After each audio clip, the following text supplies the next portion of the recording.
Welcome to Sweet Life Beat Life. We hope this video helps. You begin by narrowing scope and collecting what matters: assets, user types, and the ATT&ck matrix you'll use. Once done, ingest telemetry sources, EDR, logs, network flows, so you have evidence to map. Make sure to document data gaps immediately and prioritize high-value assets. This first action puts you in a position to identify real adversary behaviors versus noise, and it speeds later analysis because you already know which techniques and data streams to trust. You now translate telemetry into ATT&ck technique mappings, tag events to tactics and subtechniques.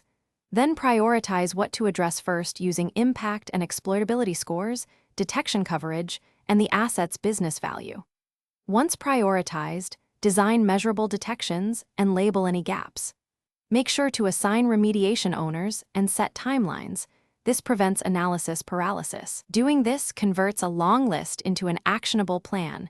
With clear responsibilities, you implement detections and playbooks, then validate them with simulation and purple team exercises so detection works under real conditions.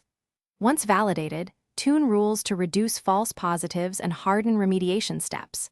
If things go wrong, if detections fail or noise is high, check data pipelines first, then adjust thresholds and add telemetry where blind spots exist.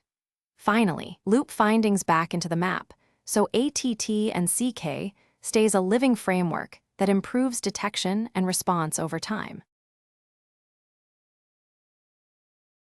Thanks for watching. Consider subscribing if we helped you.